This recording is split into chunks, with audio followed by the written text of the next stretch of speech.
আসসালামু আলাইকুম ওয়া রাহমাতুল্লাহি ওয়া বারাকাতুহু।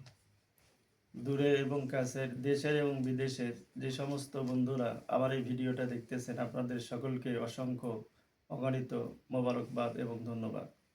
আপনারা আমার কাছে অনেকে প্রশ্ন করেছেন, হুজুর রমজানের ফজিলত সম্পর্কে আমাদেরকে কিছু বলবেন, যাতে করে আমরা উৎসাহিত হয়ে রমজান সিয়াম সাধনা যেন সুন্দরভাবে করতে পারি।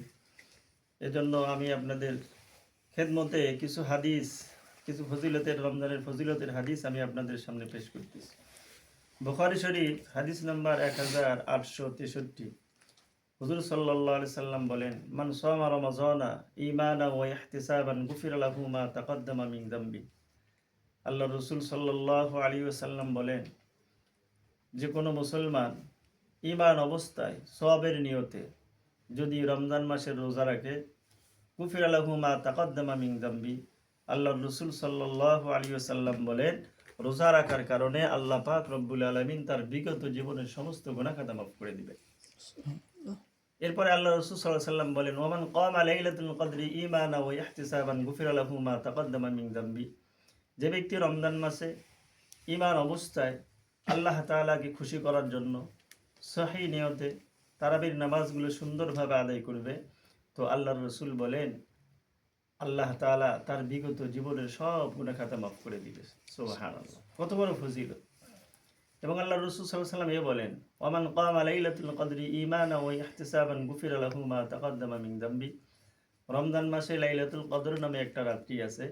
আল্লাহর রাসূল বলেন, এই রাত্রিতে যদি কোনো ব্যক্তি ইবাদত বন্দেগী করে, আল্লাহ তাআলার কাছে গুনাহ মাফ চায়, তো আল্লাহ তাআলা তার জিন্দেগীর সমস্ত গুনাহ খাতা মাফ করে দিবে।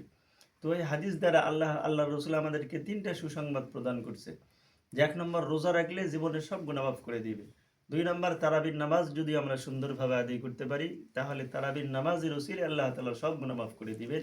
3 নম্বর ফজিলত, আল্লাহর রাসূল বলেন যে এই রমজান মাসে লাইলাতুল কদরের একটি রাত্রি আছে, এই রাত্রিতে যদি আমি আপনি ইবাদত করে কাটিয়ে দিতে পারি, তো আল্লাহর রাসূলের ঘোষণা, আল্লাহ তাআলা আমাদের জীবনের সব গুনাহ মাফ করে দিবে। সুবহানাল্লাহ। এজন্য আমরা এই ফজিলতকে সামনে রেখে আমরা রমজান মাসের সমস্ত রোজা তো রাখবই, সমস্ত তারাবিগুলো সুন্দরভাবে আদায় করব, এবং লাইলাতুল কদরের রাত্রিতে অবশ্যই জেগে জেগে সারা রাত আমরা ইবাদত বন্দেগী কাটাবো ইনশাআল্লাহ। সম্মানিত মুসলমান ভাইয়েরা, আল্লাহ রাসূল সাল্লাল্লাহু আলাইহি সাল্লাম বলেন যে 3 ব্যক্তির দোয়া আল্লাহ তাআলা কোনোদিনও ফেরত দেন না। সালাসাতুল্লাহ তুরাদ্দু দাওয়াতুহুম। পৃথিবীতে এমন 3 শ্রেণীর মানুষ রয়েছে যাদের দোয়া আল্লাহ তাআলা কখনোই ফেরত দেন না। বলে তারা কারা? আল্লাহর রাসূল বলেন, আস-সাইমু হাত্তা ইফতারা। 1 নম্বর, ওই সমস্ত রোজাদাররা রোজা অবস্থায় ওরা যে দোয়াই করুক, আল্লাহর কাছে যেই দোয়াই করুক, আল্লাহ তাআলা এদেরকে ফেরত দেন না। রোজাদারদের দোয়া আল্লাহ তাআলা অবশ্যই কবুল করেন। 2 নম্বর, ওয়াল ইমামুল আদিলু। ন্যায়পরায়ণ বাদশাহ, ন্যায়পরায়ণ শাসক যারা রয়েছেন, তারা আল্লাহর কাছে যেটাই চান, আল্লাহ তাআলা তাদেরকে সেইটা দিয়ে দেন। 3 নম্বর, ওয়া দাওয়াতুল মাজলুম। যে মাজলুম ব্যক্তি, যারা নির্যাতিত ব্যক্তি, যাদেরকে জুলুম করা হয়েছে, প্রহার করা হয়েছে, এরা যখন আল্লাহর কাছে দোয়া করে, তো আল্লাহ তাআলা তাদের দোয়া ফেরত দেন না। তো এই হাদিস দ্বারা প্রমাণিত হলো রোজার অনেক ফজিলত রয়েছে। রোজা অবস্থায় আমি আপনি যদি দোয়া করি, তাহলে এই দোয়া আল্লাহ তাআলা কোনোদিনও ফেরত দেন না। আল্লাহর রাসূল বলেন, ইয়ারফাউহাল্লাহু ফাওকাল গামামি। রোজাদাররা যখন দোয়া করে, তো এই দোয়াকে আল্লাহ তাআলা মেঘের উপরে নিয়ে নেয়। এরপরে কি করে? ওয়াইফতাহু লাহা আবওয়াবুস সামাই।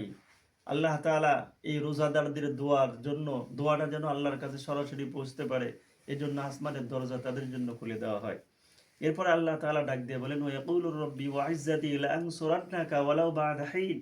আল্লাহ তাআলা ডাক দিয়ে বলেন, হে বান্দা, আমার ইজ্জতের কসম করে বলি, হে রোজাদার, আমি আমার ইজ্জতের কসম করে বলি, তুমি যে জিনিসটা চাইলা, যেই জিনিস তুমি আমার কাছে চেয়েছো, আমি আল্লাহ তাআলা তোমাকে সেটা অবশ্যই দিব, যদিও একটু সময় লাগে। সম্মানিত হাজিরিন, এই হাদিসটাকে সামনে রেখে আমরা জানতে পারি একজন রোজাদারদের কত ফজিলত।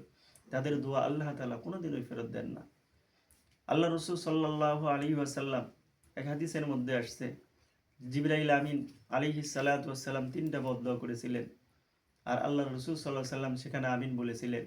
তো এই আমিন বলার দ্বারা 3টা বদদোয়া জিবরাইল আলাইহিস সালাম করেছিলেন, আল্লাহর রাসূল আমিন বলেছিলেন। জিবরাইল বদদোয়া করলেই যথেষ্ট হতো, আবার আল্লাহর রাসূল আমিন বলেছে, সেটা আরো কত শক্তিশালী।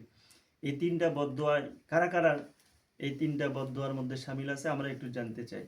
আমরা জানবো হাদিসের মধ্যে হযরতে কাহাব ইবনে উজরা রাদিয়াল্লাহু তাআলা আনহু বলেন ক্বালা রাসূলুল্লাহ সাল্লাল্লাহু আলাইহি ওয়াসাল্লাম উহযুরুল মিম্বার। হযরতে কাহাব ইবনে উজরা রাদিয়াল্লাহু তাআলা আনহু তিনি বলেন একদিন আল্লাহর রাসূল মসজিদে আসলেন, আসার পরে আমাদেরকে বললেন, হে সাহাবায়ে কেরামরা, তোমরা সবাই মেম্বারের সামনে আসো, মেহরাবের সামনে আসো। ফাহাসারনা, সাহাবী বলেন আমরা সকলেই মেহরাবের আশেপাশে দিয়ে আমরা বসে পড়লাম।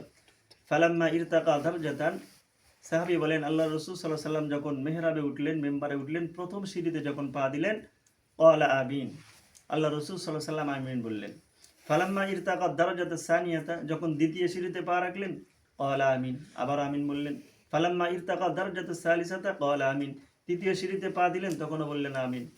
ফালাম্মা নাযালা, সাহাবী বলেন এরপরে আল্লাহর রাসূল বক্তব্য দিলেন, আমাদেরকে নসিহত করলেন। এরপরে তিনি মেম্বার থেকে মেহরাব থেকে নামলেন। নামার পরে আমরা সাহাবীরা বললাম, কুল্লা ইয়া রাসূলাল্লাহ লাকাদ সামি'না মিনকাল ইয়াওমা শাইআন মা কুন্না নাসমাহু। ইয়া রাসূলাল্লাহ, আজকে আপনার থেকে আমরা এমন কিছু দৃশ্য দেখলাম, এমন কথা শ্রবণ করলাম যেটা আমরা ইতিপূর্বে কোনোদিন আমরা শুনি নাই। তো আল্লাহ রাসূল সাল্লাল্লাহু আলাইহি সাল্লাম বললেন, সাহাবীরা শোনো, আমি যখন প্রথম সিঁড়িতে পা দিলাম, ক্বালা ইন্না জিবরিল আরাজ আলী, হযরত জিবরাইল আলাইহিস সালাতু ওয়াস সালাম আমার কাছে আসলেন। আমি যখন প্রথম সিঁড়িতে পা দিলাম, ফাকালা বা'দা মান আদরাকা রমাযান ফালাম ইগফার লাহু, আল্লাহর রাসূল বলেন যে ওই সমস্ত ব্যক্তিগুলো ধ্বংস হয়ে যাক যারা রমজান মাস পাইল অথচ কান্নাকাটি করে আল্লাহকে ডেকে আল্লাহর থেকে গুনাহ মাফ করায় নিতে পারলো না, আল্লাহর থেকে ক্ষমা করে নিতে পারলো না। এই সমস্ত ব্যক্তিরা ধ্বংস হয়ে যাক, এরা বরবাদ হয়ে যাক, এরা ধ্বংস হয়ে যাক। তো আল্লাহ রসুল বলেন, জিবরাইল বদদোয়া করলেন, আমি বললাম আমিন, মানে আসলে এরা ধ্বংস হয়ে যাক, এদের মতো হতভাগা কপাল পোড়া আর কি হতে পারে। তো সম্মানিত ভাইয়েরা, এই হাদিসকে সামনে রেখে দেখেন, রমজান মাস আমাদের এসে গেছে, আমরা রমজানে রোজা রাখবো। আমরা যদি রোজা না রাখি, আল্লাহর কাছে কান্নাকাটি করে আমাদের গুনাহগুলো যদি মাফ করায় না নিতে পারি, তাহলে আমাদের চাইতে হতভাগা, আমাদের চাইতে কপাল পোড়া আর কেউ হবে না। জিবরাইল আলাইহিস সালাতু ওয়াস সালাম তো আমাদের জন্য বদদোয়া করেছিলেন, আবার আল্লাহর রাসূল সেখানে আমিন বলছেন, তখন এটা আরো শক্তিশালী হয়ে গিয়েছে। তো যারা রমজান মাসে নিজের গুনাহ মাফ করায় নিতে পারবে না, এরা যে হালাক হবে, এরা যে বরবাদ হবে, এর মধ্যে কোনো সন্দেহ নেই।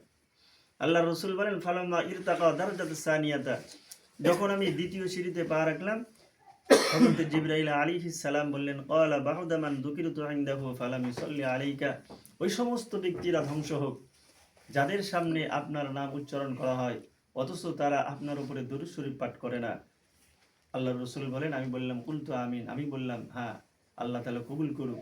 তাহলে আল্লাহর রাসূল সাল্লাল্লাহু আলাইহি সাল্লামের নাম শোনার সাথে সাথেই যখনই আমার আপনার সামনে আল্লাহর রাসূলের নাম উচ্চারণ করা হবে, তখনই আমাদেরকে সকলকে সাল্লাল্লাহু আলাইহি ওয়াসাল্লাম বলতে হবে। যদি এটা আমরা বলি তাহলে আমরা সব পাবো, আর যদি না বলি তাহলে আমাদের জন্য বদদোয়া, আমরা ধ্বংস হয়ে যাব। এই জন্য আল্লাহর রাসূলের নাম যদি একই মজমার ভিতরে কয়েকবার, হাজারবার উচ্চারণ করা হয়, তাহলে প্রত্যেকবার সাল্লাল্লাহু আলাইহি ওয়াসাল্লাম আপনার বলা লাগবে না, কিন্তু একবার বলাটা হলো ওয়াজিব। এজন্য সম্মানিত শ্রোতা বন্ধুরা, আমরা যখনই আল্লাহর রাসূলের নাম শুনবো, সাথে সাথে আমরা সাল্লাল্লাহু আলাইহি ওয়াসাল্লাম এই ছোট্ট দরুদ শরীফটা পড়ে নিব। আল্লাহর রাসূল বলেন, ফালাম্মা ইরতাকা দারজাতাস সালিসাতা, আমি যখন তৃতীয় সিঁড়িতে পা রাখবো, এই সময় জিবরাইল আলাইহিস সালাতু ওয়াস সালাম আরেকটা বদদোয়া করলেন। তিনি বলেন, ক্বালা বা'দা মান আদরাকা আবওয়াইহিল কিবারু আহাদুহুমা ফালাম ইদখিলাহুল জান্নাতা, আল্লাহর রাসূল বলেন ওই সমস্ত সন্তানরা ধ্বংস হয়ে যাক যারা তাদের বৃদ্ধ পিতামাতাকে দুনিয়াতে পাইল অথচ তাদের সেবা করে, তাদের যত্ন করে, তাদের সাথে ভালো ব্যবহার করে তারা জান্নাত কামাই করতে পারলো না, পিতামাতা তাদেরকে জান্নাতে প্রবেশ করাইতে পারলো না, ওই সমস্ত সন্তানরা ধ্বংস হয়ে যাক, বরবাদ হয়ে যাক। মুসলমান ভাইরা আমার, চিন্তা করে দেখেন, যেই বাবা মা উসিলায় আমরা আজকে দুনিয়াতে আসছি, যেই বাবা মার জন্য আমরা কোটি কোটি মানুষকে দেখতেছি, মানুষ এই গোটা সুন্দর দুনিয়া দেখতেছি, যেই বাবা মার উসিলা করে আল্লাহ তাআলা আমাদেরকে দুনিয়াতে পাঠাইছেন, সেই বাবা মাকে আমাদের ভুলে গেলে চলবে না। আজ অনেক সন্তান রয়েছে যারা বাবা মাকে দেখতে পারে না, বাবা মার সাথে কথা বলে না, বাবা মাকে খাবার দেয় না, বাবা মার সেবা যত্ন করে না, তাদের খোঁজ খবর নেয় না, বাবা খেলো কি খেলো না এগুলোর খোঁজ নেয় না। মা খাইলো কি খাইলো না এগুলোর খোঁজ নেয় না, এটা তো হতভাগার একটা আলামত। এই জন্য সম্মানিত শ্রোতা বন্ধুরা, আমরা যতদিন পর্যন্ত বেঁচে থাকব আমরা আমাদের পিতামাতার সেবা যত্ন করব, তাদের খোঁজ খবর নিব। আজকে যদি আমি আপনি যদি আমাদের পিতামাতার খোঁজ খবর নেই, তাদের দেখাশোনা করি, তাদের খেদমত করি, সেবা করি, যত্ন করি, ভালো ব্যবহার করি, সুন্দর আচরণ করি, তাহলে একদিন আমার সন্তানরা আমার আপনার খেদমত করবে, আমাদের সেবা করবে, আমাদের যত্ন করবে। আজ আমি আপনি যদি আমাদের বাবা মার সেবা যত্ন না করি, তাহলে আমার সন্তানরা দুনিয়াতে আমার কোনোদিন সেবা যত্ন করবে না, আমার খোঁজখবর নেবে না। সম্মানিত ভাইয়েরা, এই যে লম্বা একটা হাদিস শোনাইলাম, এই হাদিস দ্বারা প্রমাণিত হলো রমজান মাস আসলো অথচ আপনি আপনার গুনাহ মাফ করায় নিতে পারলেন না। তো আল্লাহর রাসূল সাল্লাল্লাহু আলাইহি সাল্লাম তাদের জন্য বদদোয়া করেছে, তারা যেন ধ্বংস হয়ে যায়, তারা যেন হালাক হয়ে যায়। এই জন্য অবশ্যই রমজান মাসে আমাদেরকে রোজা রাখতে হবে, রমজান মাসকে গনিমত মনে করতে হবে। দেখেন, রমজান মাস এমন একটা মাস যেই মাসে প্রত্যেকটা দিনে এবং রাত্রিতে আল্লাহ তাআলা অসংখ্য অগণিত মানুষদেরকে, জাহান্নামী মানুষদেরকে আল্লাহ তাআলা মাফ করে দেয়। হাদিসের মধ্যে আল্লাহ রাসূল বলেন, ইন্না লিল্লাহি তাআলা ওয়া তাবারাকা ওয়া তাআলা উতাকা ফি কুল্লি ইয়াউমিন ওয়া লাইলাতিন। রমজান মাসের প্রত্যেকটা দিনে এবং প্রত্যেকটা রাত্রিতে অসংখ্য অগণিত মানুষদেরকে আল্লাহ তাআলা মাফ করে দেয়, জাহান্নামীদেরকে আল্লাহ তাআলা মুক্তি দেয়। আল্লাহর রাসূল বলেন, ওয়াইন্না লিকুল্লি মুসলিমিন ফি কুল্লি ইয়াউমিন ওয়া লাইলাতিন দাওয়াতান মুস্তাজাবাতান। আল্লাহর রাসূল বলেন, রমজান মাসে এমন একটা ফজিলতের মাস, এমন একটা গুরুত্বপূর্ণ মাস, এই মাসে কোনো মুসলমান যখন দোয়া করে, প্রত্যেকটা দুনিয়ার যতগুলো মুসলমান আছে প্রত্যেকটা মুসলমানের দিনে একটা করে দোয়া কবুল করা হয়, রাতে একটা করে দোয়া কবুল করা হয়। দিন রাতে প্রায় 2টা করে দোয়া আল্লাহ তাআলা কবুল করেন। কখন করবেন সেটা আল্লাহ পাকই জানে। এই জন্য আমরা সবসময় রমজান মাসে দিনে রাতে সবসময় উঠতে বসতে আল্লাহর কাছে বেশি বেশি চাইতে হবে, বেশি বেশি চাবো, আমরা আল্লাহর কাছে মাপ চাবো। বলে দুনিয়ার মধ্যে সবচাইতে বড় চাওয়া হলো আল্লাহর থেকে মাপ চাওয়া, আর দুনিয়ার মধ্যে সবচাইতে বড় পাওয়া হলো আল্লাহর কাছে মাপ পাওয়া। এই জন্য আমরা বেশি বেশি করে আল্লাহর কাছে পানা চাবো, আল্লাহর কাছে মাপ চাবো। তো যে সমস্ত ভাইয়েরা রমজান মাসে রোজা রাখেন না, যে সমস্ত ভাইয়েরা রমজান মাসে রোজা রাখেন না, তারা যে কতটা ক্ষতিগ্রস্ত, আল্লাহর রাসূল বলেন যে ক্বালা মান নাফতারা ইয়ামান মিন রমাযানা মিন গায়রি রুখসাতিন ওয়ালা মারজিন লাম ইয়াকযিহি সাওমুদ দাহরি কুল্লিহি। যে সমস্ত ভাইয়েরা রমজান মাসে অনার্থকভাবে রোজাগুলো নষ্ট করে, কোনো কাজ নেই, অসুস্থ নাই, কিচ্ছু নাই, সুস্থ সবল মানুষ অবহেলা করে, অলসতা করে রমজান মাসের রোজাগুলো রাখে না, আল্লাহর রাসূল বলেন সে যদি কিয়ামত পর্যন্ত হায়াত পায় তারপরেও একটা রমজান মাসের কাজা রোজা তার আদায় হবে না। এজন্য সম্মানিত ভাই ও বন্ধুরা, যারা আবার এই ভিডিওটা দেখতেছেন, আমরা রমজান মাসকে সম্মান করি, রমজান মাসকে আমরা শ্রদ্ধা করব, রমজান মাসের সমস্ত রোজাগুলো রাখবো। আল্লাহ তাআলা আমাদের সবাইকে রমজান মাসের সমস্ত রোজাগুলো সুন্দরভাবে আদায় করার তৌফিক দান করুন। সকলে বলি আল্লাহুম্মা।